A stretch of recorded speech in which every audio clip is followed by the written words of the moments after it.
He pulled her into him, their mouths colliding, desperate and raw. There was no cage now, no chains, no debts. Only heat, hunger, and the fierce relief of two souls colliding after too long in the dark. Clothes fell like discarded lies. His hands traced every scar, every bruise she had earned, as if worshipping the fire that made her. Her fingers gripped him like proof that she was alive, that she had survived, that she had become something untouchable. When they finally came together, it was not possession. It was surrender, two storms breaking against each other, fierce and unrestrained.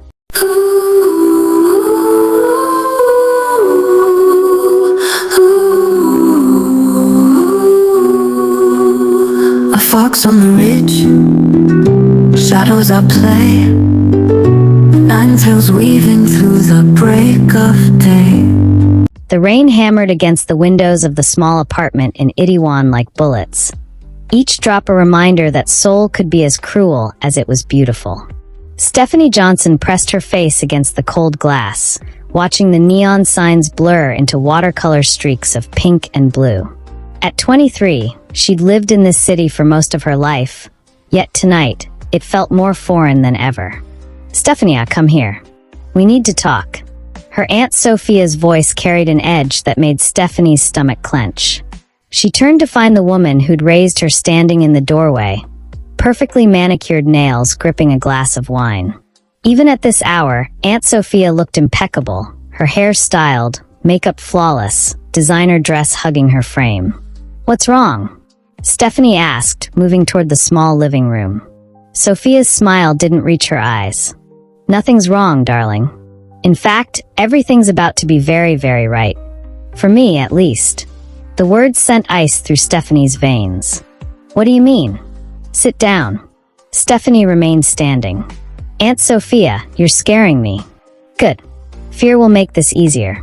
Sophia took a long sip of wine, savoring it like a fine delicacy. "Do you remember when your parents died? When I took you in, fed you, clothed you, gave you a home?" "Of course I remember. I was 7. You've reminded me every single day since. Then you know you owe me." Sophia's voice turned sharp as broken glass. "And tonight, darling niece, you're going to pay that debt." Before Stephanie could respond, the apartment door burst open. 3 men in black suits entered, their faces carved from stone, their eyes empty of compassion. She recognized the tattoos peeking from their collars. Members of one of Seoul's underground organizations. "What is this?" Stephanie backed away, her heart hammering. "Aunt Sophia, what did you do?" "I made a business arrangement. You see, I have gambling debts. Rather substantial ones. And these gentlemen have offered me a very generous solution." Sophia's smile was poisonous. "You're worth quite a lot on the market, Stephanie. Exotic, young, beautiful. They'll auction you off, and my debts will disappear. Everyone wins. Everyone except me." Stephanie's voice cracked. She looked at the woman she'd called family, searching for any trace of the aunt who'd tucked her in at night, who'd taught her Korean, who'd promised to always protect her. That woman was gone, if she'd ever existed at all. "Life's not fair, darling. You'll learn that tonight." The men moved fast. Stephanie tried to run, but hands like steel clamps caught her arms. She screamed, kicked, fought with everything she had, but it was useless. One of them produced a cloth, pressed it to her face, and the world dissolved into darkness. Stephanie woke to agony. Her wrists were bound to a wooden stake, rope cutting into her skin. Her shoulders screamed from being pulled back at an unnatural angle. The blindfold had been removed, revealing a nightmare that couldn't be real. She was in a warehouse, vast and cold, the concrete floor stained with things she didn't want to identify. Harsh fluorescent lights burned overhead, casting everything in a sickly glow. And around her, in a semicircle, stood at least 40 men. They were bidding on her. 50,000, someone shouted. 60. 75. Stephanie's breath came in short gasps. This couldn't be happening. This was Seoul in the 21st century, not some historical drama. Things like this didn't happen. They couldn't. But they were. An older man with a scar bisecting his face stepped closer, examining her like she was livestock. She's pretty. Exotic. The American-African features are rare here. She'll fetch a good price. I'm not American, Stephanie spat, finding her voice. I'm Korean. I've lived here since I was 7. This is my home. Several men laughed. One of them, a fat businessman with sweat staining his collar, leered at her. Spirited too. I like that. 80,000. 90. 100. Stephanie closed her eyes, tears streaming down her face. She thought of her parents, killed in a car accident when she was so young she barely remembered their faces. She thought of Aunt Sophia, who'd turned out to be a monster in designer clothing. She thought of her life, her dreams of becoming a translator, of traveling the world, of falling in love with someone kind. All of it ending here. Sold to the highest bidder like a piece of meat. 110,000. The bidding was frenzied now, voices overlapping, men pushing forward to get a better look at her. Stephanie wanted to scream, to curse them all, but her voice had died in her throat. She was drowning in despair, sinking under the weight of her powerlessness. And then everything stopped. The warehouse doors had opened. Not burst open, not crashed open, simply opened, smooth and controlled. And through them walked a man who made everyone else in the room look like shadows. He was tall, well over 6 feet, with broad shoulders that filled out his black suit perfectly. His face could have been carved by a master sculptor. Sharp jawline, high cheekbones, full lips set in a line that suggested he rarely smiled. His hair was dark and styled back, revealing a forehead that would make any K-drama actor jealous. But it was his eyes that captured Stephanie's attention. They were black. Not brown, not dark brown, black as a moonless night, and just as cold. They swept across the room with casual disinterest, as if everyone present was beneath his notice. The crowd parted for him like the Red Sea before Moses. "Who the hell are you?" the scarred man demanded, though his voice had lost its earlier confidence. The newcomer didn't even glance at him. His eyes had found Stephanie, and for a moment, just a heartbeat, something flickered in those black depths. Surprise? Recognition? Whatever it was, it vanished as quickly as it appeared. When he finally spoke, his voice was deep and smooth, each word enunciated with perfect precision. "I'm here to bid. The bidding's at 110,000, the auctioneer said nervously. "If you want her, you'll have to. 100,000 pieces of gold." The warehouse went silent. Stephanie stared at him, confusion cutting through her terror. Gold? Who used gold as currency anymore? And 100,000 pieces? The auctioneer's face went pale. "Sir, that's over 3 billion won. For one girl." The man finally turned to look at the auctioneer, and Stephanie saw the older man actually take a step back. "Are you questioning my bid?" "And no. Of course not. I just need to verify that you can actually. My name is Park Min-young." He said it quietly, almost conversationally.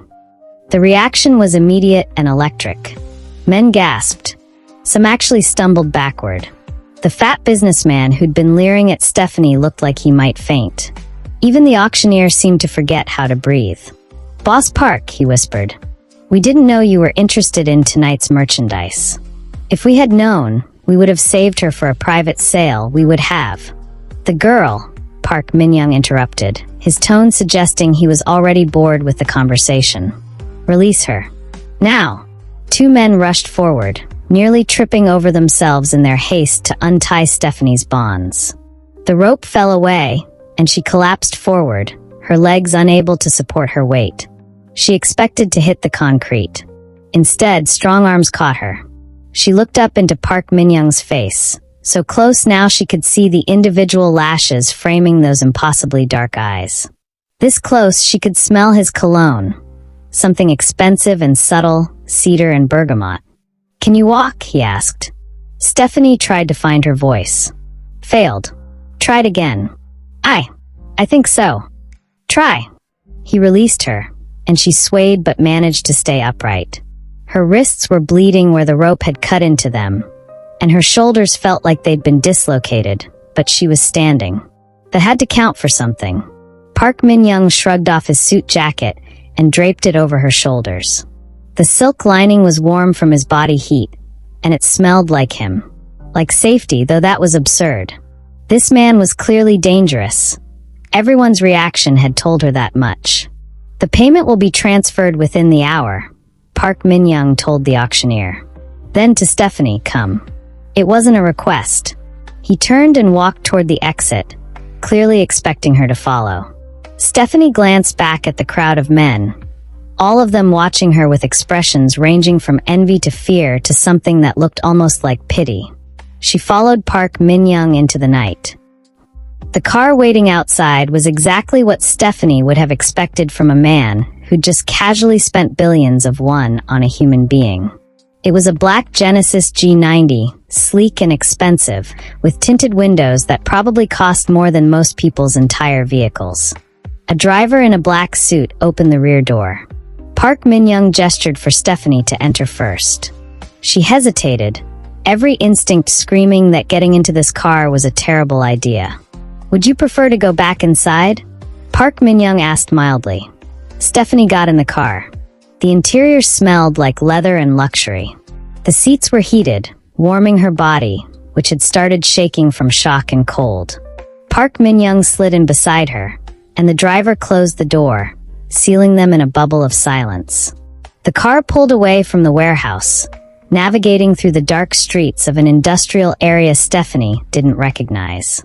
She stared out the window, watching Seoul slide past, each familiar landmark a reminder that her city had betrayed her tonight. What's your name? She jumped at the sound of Park Min-young's voice. He was watching her, his expression unreadable in the dim light filtering through the windows. Stephanie, she whispered. Stephanie Johnson. Johnson. American? My father was. My mother was Korean. But I consider myself Korean. I've lived here almost my whole life. Your Korean is perfect. No accent. Thank you. It came out as a question. She had no idea what was happening, where they were going, what he wanted from her. The not knowing was almost worse than the auction itself. Park Min-young seemed to read her mind. You're wondering why I bought you. The thought had crossed my mind, along with approximately 1,000 other terrified thoughts. Was that amusement that flickered across his face? It was gone too fast to tell. You have spirit. I like that. I'm so glad my personality meets with your approval, Stephanie snapped, fear making her reckless. Since you owe me now, apparently. This time, she was certain she saw his lips twitch. Legally, yes. I paid for you. You belong to me. The words should have terrified her. Instead, they made her angry. Anger was better than fear. Anger gave her strength. I'm not a possession. I'm a human being. In that warehouse, you were merchandise. Here, in my car, you're... He paused, considering. Let's say you're an investment. An investment in what? That remains to be seen. Stephanie studied him in the darkness. Park Min-young. The name had caused panic in that warehouse, which meant he was someone important in Seoul's underworld. Dangerous. Powerful. And he'd just spent an astronomical sum to buy her. Are you going to hurt me? She asked quietly. He turned to look at her fully, and in the passing streetlights, his eyes were unreadable. That depends entirely on you. On me. On whether you're smart enough to follow the rules. And what are the rules? Park Min-young's smile was slow and cold, like ice forming over water. Rule 1. You belong to me now. Your life is mine. Your choices are mine. You go where I say, when I say. You do what I tell you to do. Always. Stephanie's hands clenched in her lap. And if I refuse? Rule 2. Refusal is not an option. Disobedience will be punished. Swiftly. Severely. He leaned closer, and Stephanie's breath caught. But I'm not a monster, Stephanie Johnson. Follow the rules, and you'll find I can be quite reasonable. Reasonable, she echoed flatly. You just bought a human being at an auction, and you think you're reasonable? I saved you from being bought by someone much worse. Did you see those men? Do you understand what they would have done to you? His voice was soft, almost gentle, which somehow made his words more terrifying. Compared to that fate, I am the very definition of reasonable. He had a point. Stephanie hated that he had a point, but she couldn't deny it. Those men had looked at her like she was meat. Park Min-young looked at her like she was... What? A puzzle? A problem to be solved? Where are you taking me? She asked. Home. My home. Where you'll live from now on. I have an apartment. In Itaewon. I have a life, a job at a translation company. I have. Had.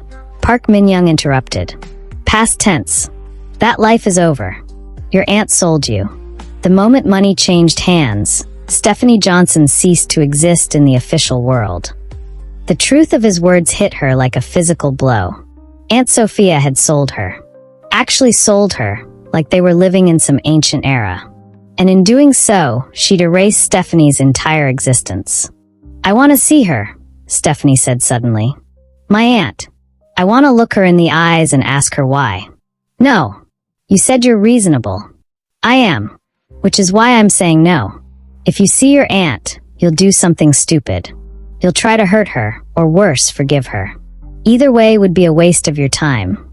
Park Min-young shifted, crossing one long leg over the other.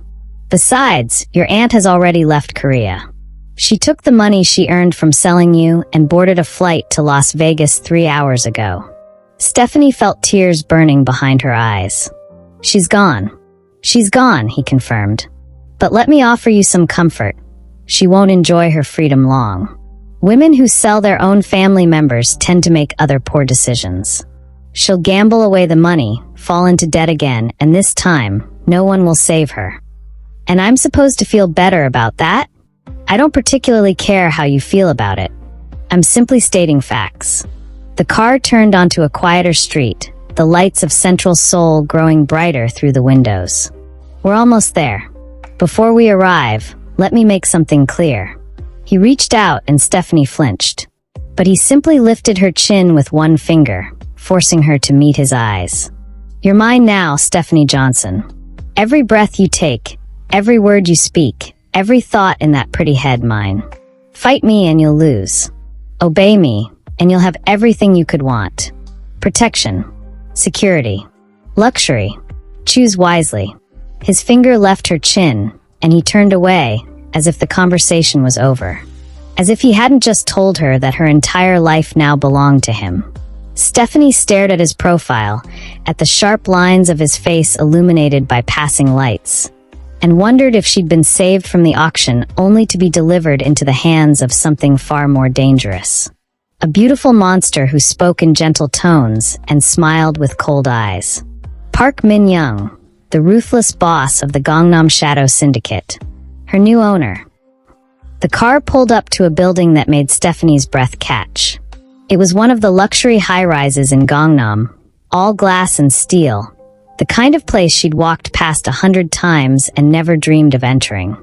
The lobby alone probably cost more than everything she'd owned in her entire life. Let's go, Park Min-young said, exiting the car. Stephanie followed on shaky legs. His jacket was still draped over her shoulders, absurdly large on her frame. The doorman bowed deeply as they approached, his face carefully neutral even though Stephanie must have looked like a disaster. Bleeding wrists, torn clothes, eyes swollen from crying. The elevator was mirrored gold, and Stephanie caught sight of herself. She looked like a ghost, like someone who died and hadn't realized it yet. Park Min-young pressed the button for the top floor. Of course, men like him didn't live anywhere but the top. You're very quiet, he observed as the elevator climbed. Most women talk incessantly when they're nervous. I'm not most women. No, he agreed, studying her reflection in the mirrored walls. You're not. The elevator opened directly into his penthouse. Not into a hallway, into the apartment itself. Stephanie stepped out onto marble floors so polished she could see her reflection. Floor-to-ceiling windows offered a panoramic view of Seoul, the city spread out like a blanket of stars. The furniture was modern and minimalist, all clean lines and expensive materials. Art hung on the walls, not prints, but originals, paintings that probably cost millions. Your room is this way, Park Min-young said, walking down a hallway. Stephanie followed, taking in more luxury with each step. The hallway alone was bigger than her entire apartment had been. He stopped at a door, opened it, and gestured for her to enter. The bedroom was enormous.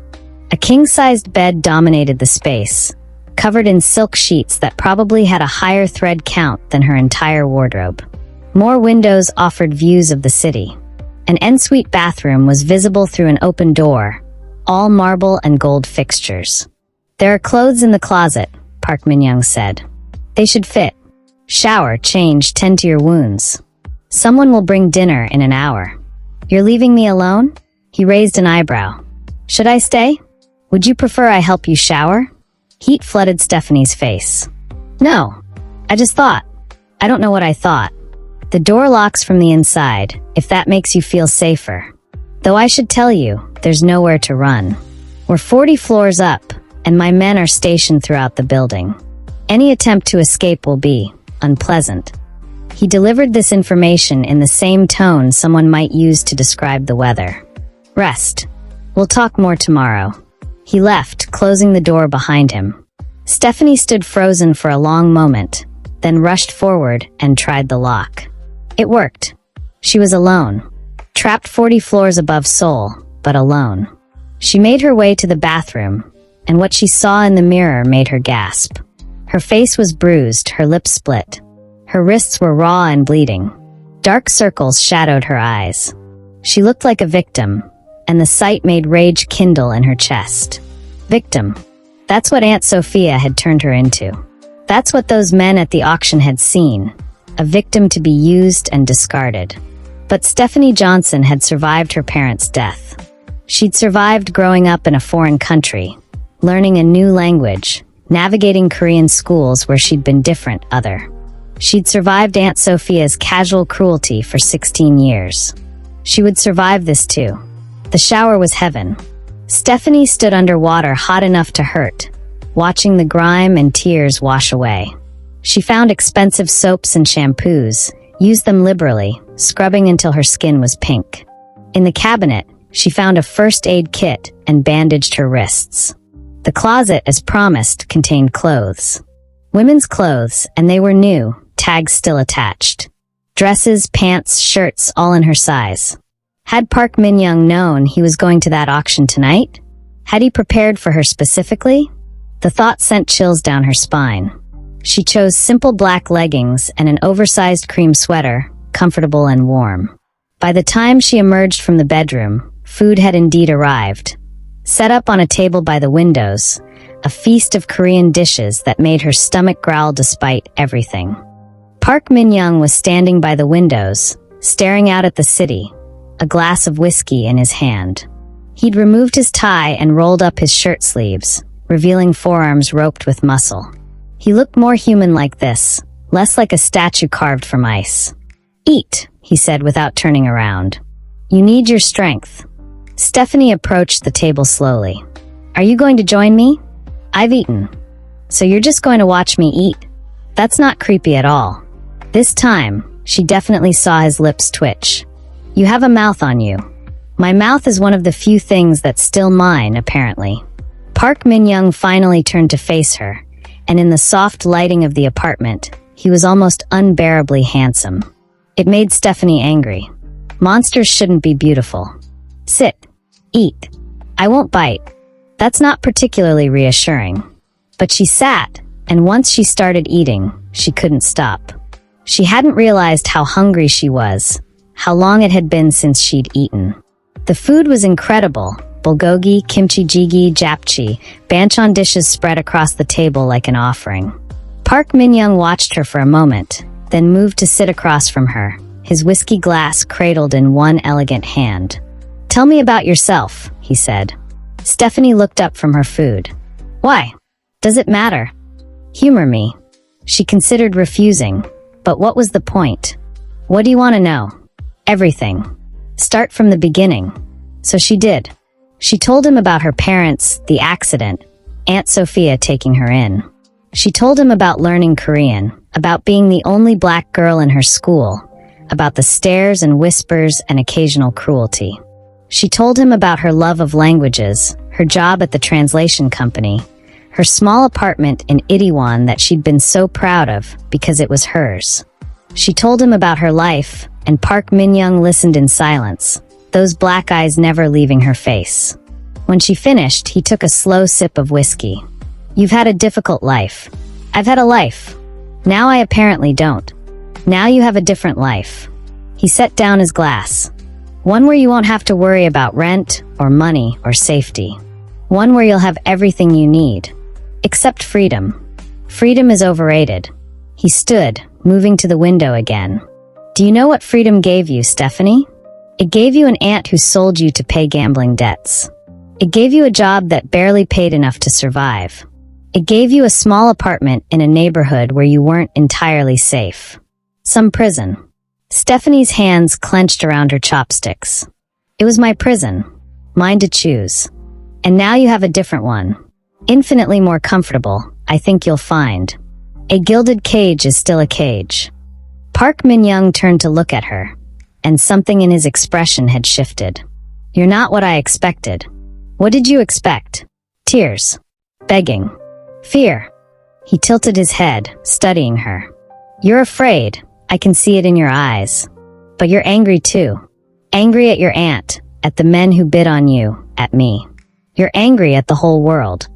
Shouldn't I be? Yes, he said quietly. You should be. Anger will serve you better than fear in my world. Your world, Stephanie echoed. The Gangnam Shadow Syndicate. Everyone at that auction knew your name. They were terrified of you. With good reason. Are you going to tell me what you do? I think you can guess.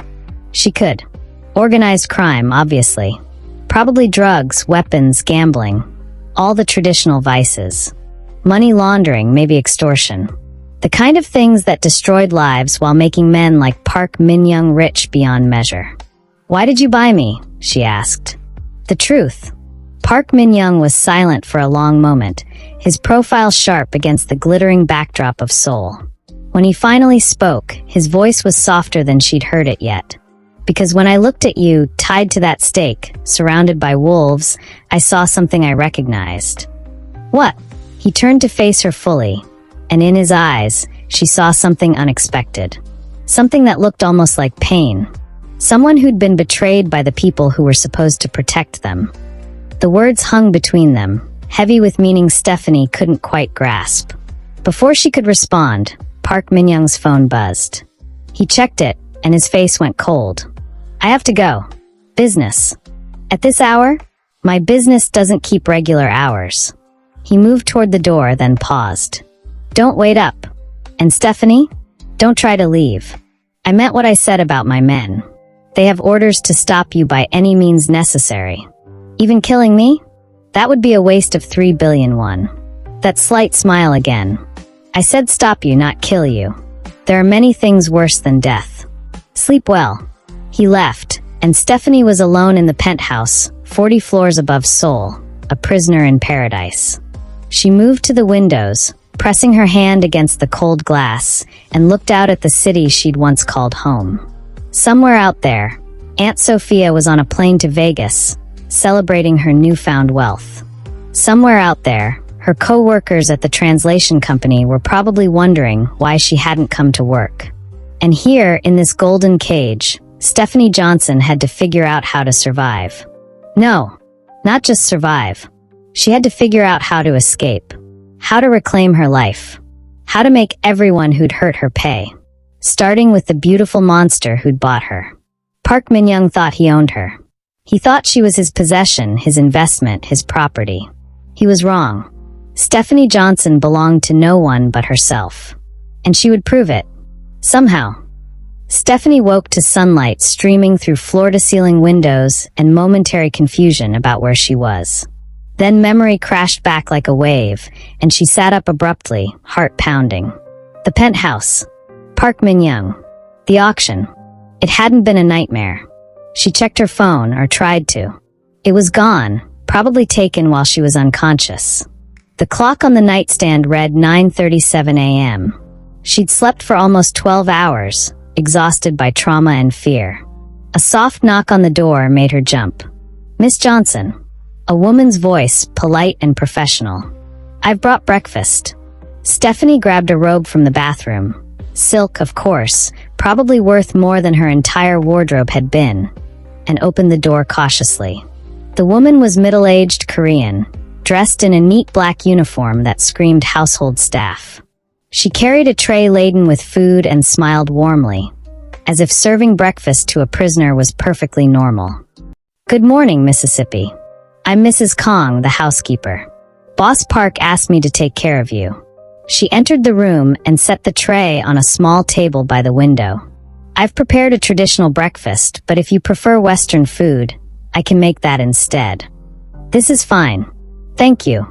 Stephanie watched as Mrs. Kong efficiently arranged the dishes: rice, soup, grilled fish, kimchi banchan. "Where is Park Min-young?"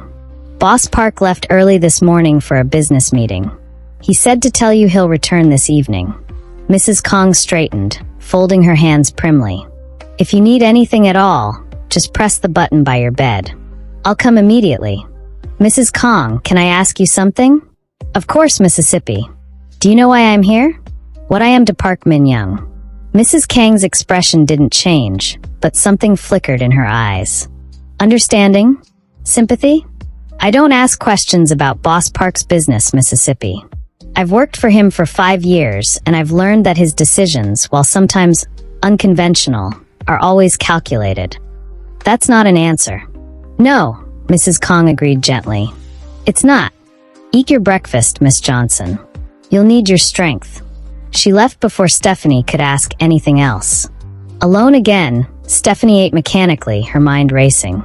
She needed information. About Park Min-young, about his organization, about what he actually wanted from her. And she needed a phone. After breakfast, Stephanie explored her prison. The bedroom door was unlocked, and she ventured into the penthouse proper. It was even more impressive in daylight. All open space and modern design, art on every wall, furniture that belonged in magazines. The kitchen was industrial, equipped for a professional chef. The living room could have hosted 50 people comfortably. And everywhere, there were signs of Park Min-young's presence. A laptop on the dining table. Papers scattered across a desk in what looked like a home office. Photographs on a shelf.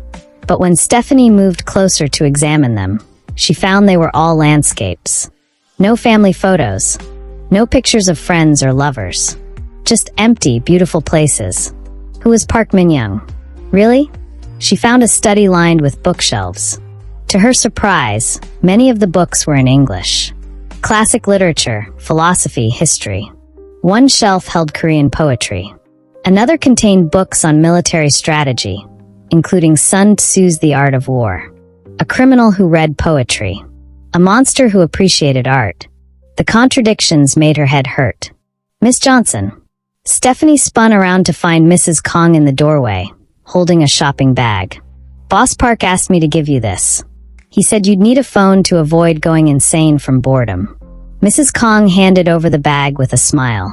"He also said to tell you it's monitored, so don't bother trying to call the police." Inside the bag was the latest iPhone, already set up and charged. When Stephanie unlocked it, she found it had no contacts saved except one, Park Min-young. "Of course. Mrs. Kong, how long have other women lived here before me?" The housekeeper's smile faded.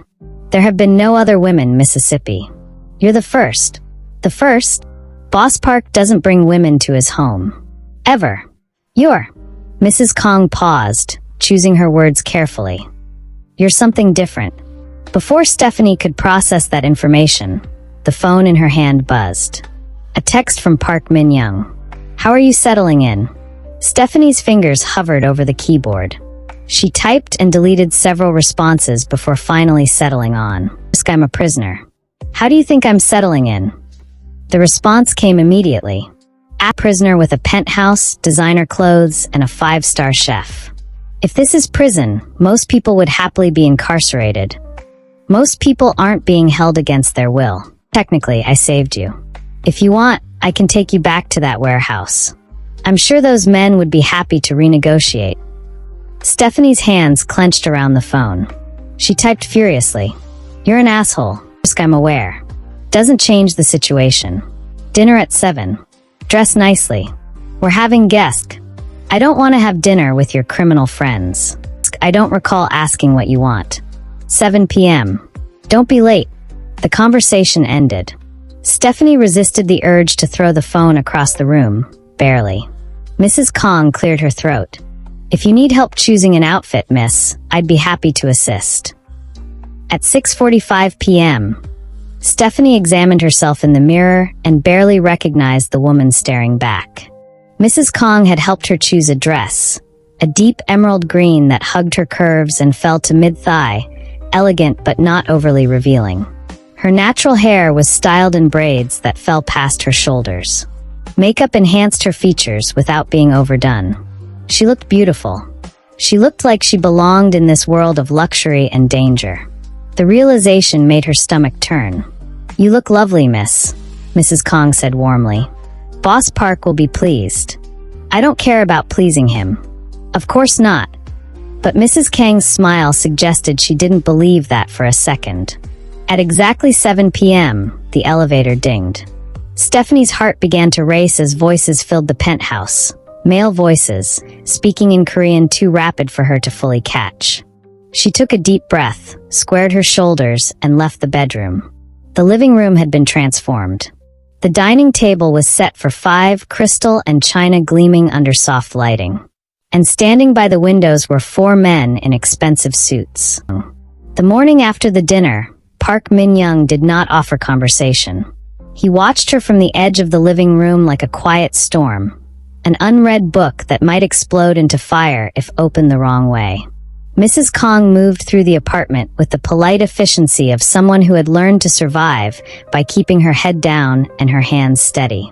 Stephanie learned to move the same way, silent, careful, cataloging exits, counting the number of steps to each window, measuring the distance to the service stairs. 2 days in, he changed the rules.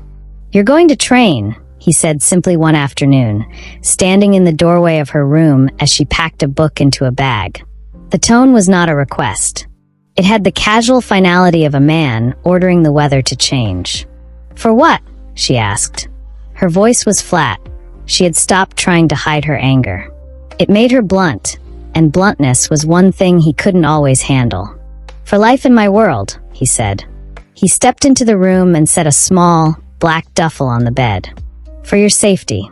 For mine. You bought me. You can teach me to fold a napkin if you like, but not." She stopped. The truth was a hard thing to say. She wanted to learn.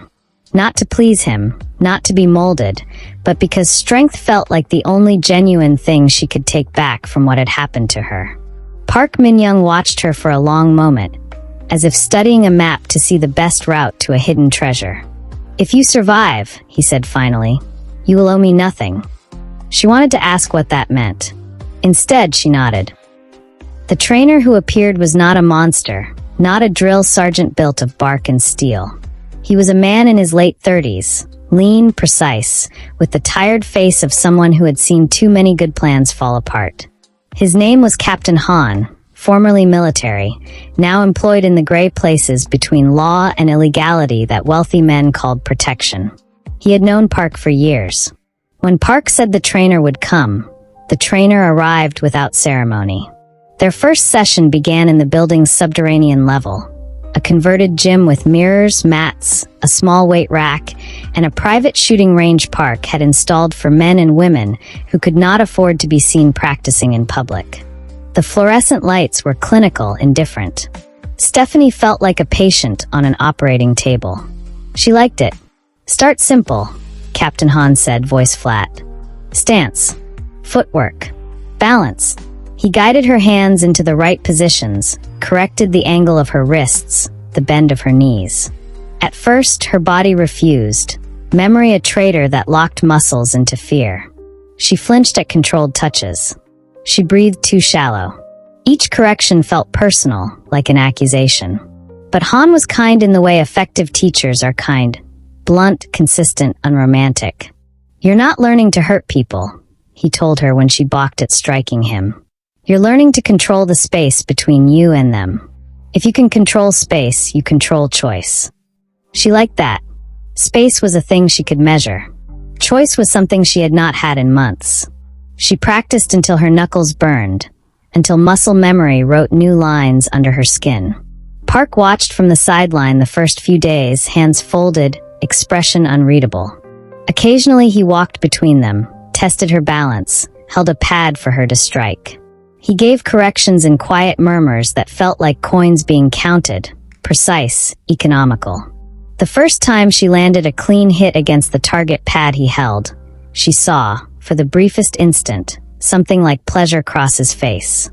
It was nothing grand, no movie smile, but it was there and it lodged in her like a splinter. Again, he said. They moved from fists to knives, disarming drills, controlled and sterile. Then slowly to firearms. Stephanie's first time at the range was the worst.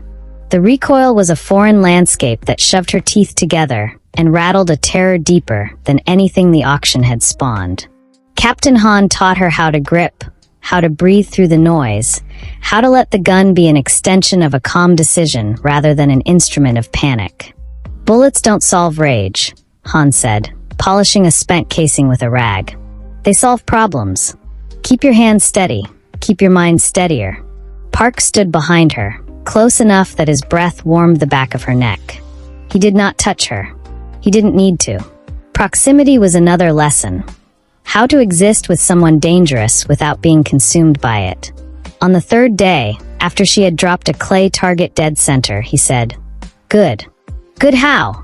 she snapped, because gratitude felt like a stranger. "Good because you can do it without screaming," he replied. "That takes control." Outside the drill and the range, the rest of their lives hummed warped and ordinary.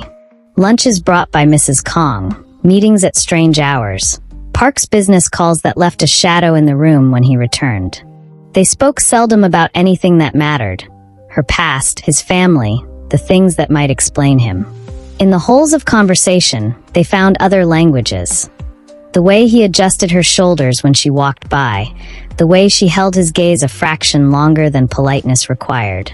Tension built like pressure in a sealed bottle. It would have been simpler if there were lines, clear angers and reconciliations. Instead, the current between them was more dangerous because it was electric and slow. He pushed her hard in training, then covered her mistakes with a measured calm.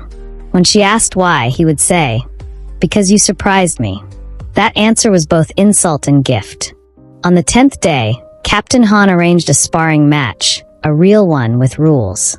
Park stood ringside, hands in his pockets, the only spectator who did not look away. Stephanie entered the mat with a mask of control, hand wraps tight, breath even. Her opponent was a man who'd trained for years. He moved like a shadow. They began. He tested her defenses. She blocked, slipped, countered. For the first time since that warehouse, she felt something paradoxically like peace. The problem before her had a shape and a rule set. It could be understood. It could be overcome. In the second round, she found an opening and hit a combination Captain Han had drilled into her. Left jab, quick right sweep. The man staggered. The room held its breath. Park's face changed in a way she had not seen. No surprise now, but approval. When it was over, Captain Han nodded. "You're learning to move in a way that makes others count twice before they strike." Stephanie's chest felt raw, proud, and heavy all at once. She looked at Park, expecting something, approval, anger, instruction. He surprised her.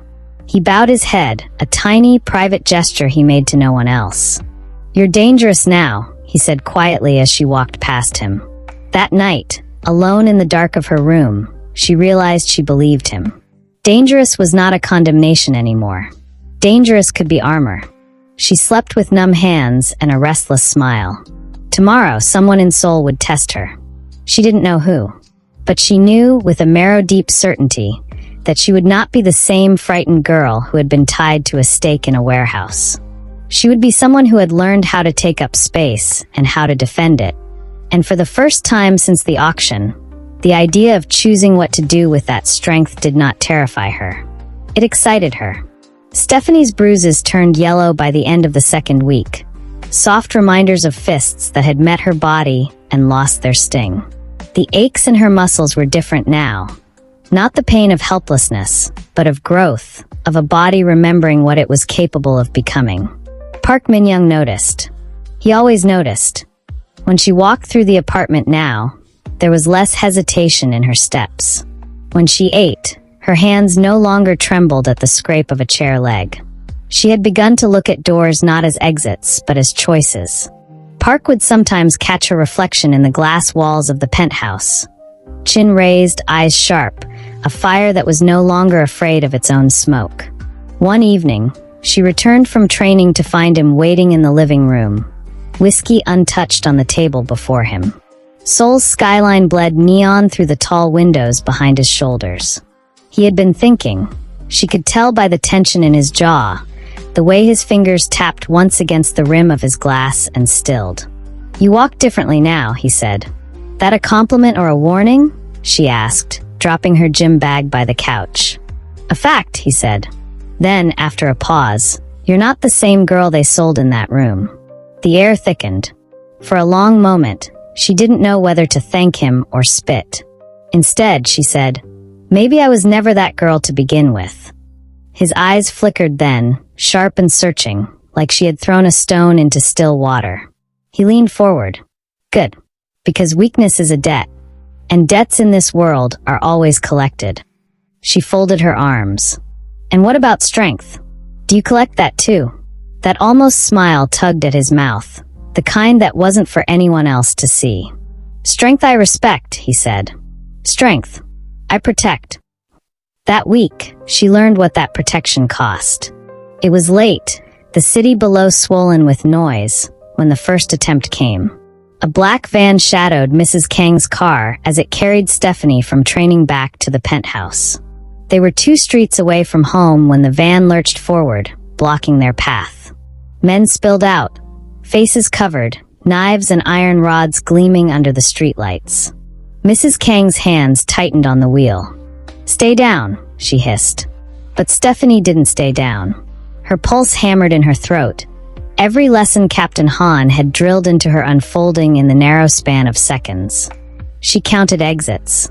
She measured distance. The back door, 3 steps. The nearest man, 4 strides. Space. Control. When the first thug yanked open her door, she didn't freeze. She lunged, slamming her knee into his groin, then shoved him back with both hands. Another grabbed at her wrist. She twisted, broke free, slammed her elbow into his jaw. Pain shot through her arm, but she didn't stop. By the time Park's men roared up on motorcycles, weapons drawn, 2 of the attackers were on the ground groaning.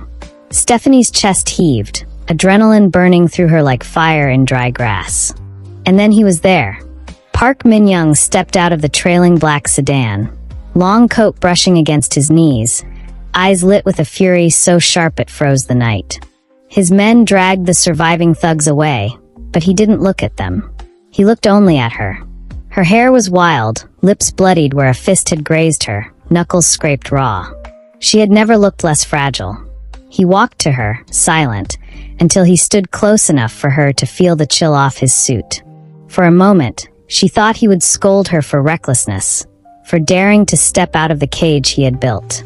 Instead, he touched her face, just the edge of his thumb against her bruised cheekbone. His voice was low, almost reverent. "You didn't wait to be saved." Stephanie swallowed. "No, I didn't." Something shifted in his gaze then. It was not ownership, not command. It was recognition. "You're not my caged bird," he murmured, thumb brushing once slow. "You're a blade." And she knew, in that electric moment between his touch and her racing heart, that the balance between them had tilted. She was no longer only surviving his world. She was shaping herself into something that could stand beside him, or against him, if she chose. For the first time, Stephanie realized the cage he had placed her in had no locks left. It was up to her whether she would step out, or make him open the door wider. The next morning, the penthouse buzzed with a different kind of silence. It wasn't fear, it was acknowledgement. Stephanie felt at the moment she walked into the living room where Park's lieutenants waited, their dark suits crisp, their eyes sharp. Men who had once dismissed her as the foreign girl the boss bought, now watched her differently. Some still sneered, but others dipped their chins in the smallest of nods. Respect, unwilling but undeniable, had begun to thread its way through the room. Captain Han stood near the window, arms folded. "Word is spreading," he said, not to Park but to her.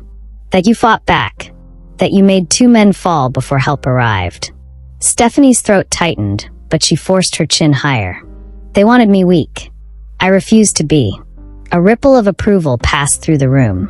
One of the younger lieutenants muttered something in Korean, and another actually smirked. Park, seated at the head of the table, lifted his gaze slowly to silence them all. "She is not a rumor," he said, voice cutting through the room like steel. "She is mine, and you will treat her as such." The men straightened at once. Yet Stephanie caught it, the flicker in his eyes when he said mine. It was not possession in the old way, not the cage. It was declaration. It was a warning to the world that touching her was touching him. She should have hated it, but a traitorous part of her chest warmed. Later, when the lieutenants had gone and only the hum of Seoul's skyline filled the glass walls, she found him by the balcony. He stood with his back to her, coat draped across a chair, sleeves rolled up. For the first time, she noticed the faint scars that lined his forearms, old battles carved into his skin. "You should have waited," he said without turning. "And let them drag me away like a trophy?" She stepped closer, heart steady now. "No, I had to fight." Finally, he looked at her. The city lights painted his face in hard gold and shadow. "You're becoming dangerous enough to survive here. You trained me for that. I trained you to stay alive." His voice lowered, rawer than she had ever heard it. "Not to make my men start whispering that you fight like one of us." "Why?" She took another step toward him, so close now that the glass door behind her fogged with their shared breath. "Are you afraid of me?" Something like a laugh, sharp, dark, slipped from him. "Afraid? No. He stopped himself, jaw tightening, eyes burning into hers. For a long moment, neither spoke. The city pulsed below, 1,000 lives unaware of the war tightening between them in silence. Then, softer, almost against his will, he said it. "You make me forget this world eats everything it touches." Her chest clenched. She wanted to move, to touch, to push, to run, but her body betrayed her. She stayed, caught in the gravity of his admission. "Then maybe," she whispered, "you should let it eat us both." The air snapped between them. His hand lifted, hesitant, uncharacteristic, before finally settling on her jaw. Not a command, not a cage. A question. Stephanie didn't pull away. And when his lips finally claimed hers, it wasn't the kiss of a man who had bought her freedom. It was the kiss of a man who had been undone by her strength, and a woman who had discovered her own power in the wreckage. The morning after their kiss, the air in the penthouse was different, charged, dangerous, alive. Stephanie could still taste him, could still feel the heat of his hand on her skin. Park Min-young was quieter than usual at breakfast, but his silence wasn't the cold, cutting kind she had grown used to. It was the silence of a man who had crossed a line and wasn't sure if he wanted to go back. Stephanie wasn't sure either. She caught him watching her more than once, when she lifted her coffee cup, when her hair slipped over her shoulder. His gaze was heavy, unhidden now. And when their eyes met, it wasn't just tension anymore. It was hunger wrapped in restraint. By midday, restraint had no place left. She was leaving the training room, sweat dampening the back of her neck, when he stopped her in the hallway. His hand caught her wrist, not rough, but firm, pulling her into the shadowed alcove between the walls. "You fight like you want the world to see you," he said, eyes dark. "Maybe I do," she shot back, breath uneven. "Maybe I'm tired of hiding." His hand tightened just slightly. "And what do you want me to see?" She should have pulled away. She should have reminded him of the lines between them. Instead, she rose on her toes, her mouth brushing dangerously close to his ear. "That I'm not afraid of you anymore." That was all it took. His mouth crushed against hers, desperate and fierce. This kiss wasn't tentative like before. It was a storm, hands gripping, hearts racing, both of them consuming and being consumed. When he finally pulled back, his forehead rested against hers, his breath ragged. "You're fire, Stephanie," he murmured. "And fire burns everything." She wanted to answer, but the shrill buzz of his phone cut through the haze. His expression shifted instantly. He answered, his voice clipped cold. When he hung up, his jaw was a blade. "We have a problem." The problem had a name: Aunt Sophia. According to Park's informant, Sophia had resurfaced in Itaewon, drowning in debt, desperate enough to sell secrets to anyone who would listen. And she had been whispering into the ears of Park's rivals, telling them about the girl he had purchased, the girl who was now learning to fight like his men. "She called you a liability," Park said flatly as they sat in his office later, the city bleeding dusk behind him. "Told them they could use you to break me." Stephanie's stomach dropped. Aunt Sophia, her blood, her only family, had betrayed her twice now. First by selling her. Now by trying to resell her as a weapon. "I should have known," Stephanie said bitterly. "She never cared about me. I was just a coin she could trade." Park leaned back in his chair, studying her with an unreadable expression. "What do you want done with her?" The question shocked her. He wasn't dictating. He was offering her a choice. Stephanie's hands curled into fists. She remembered Sophia's perfume mixed with cigarette smoke, the way her fingers dug into her arm as she shoved her toward those men at the auction. She remembered the fear. And now she saw the snake clearly, hissing, coiling, striking again. For the first time, the decision wasn't about survival. It was about power. Her voice was steady when she answered. "I want to face her myself." Park's eyes flickered, approval, maybe even pride. "Then you will."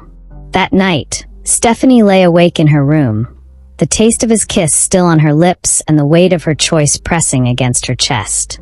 She wasn't a caged bird anymore. She was becoming something sharper, stronger. And when she finally closed her eyes, she saw Aunt Sophia, not as family, but as prey. The ambush came 2 nights later.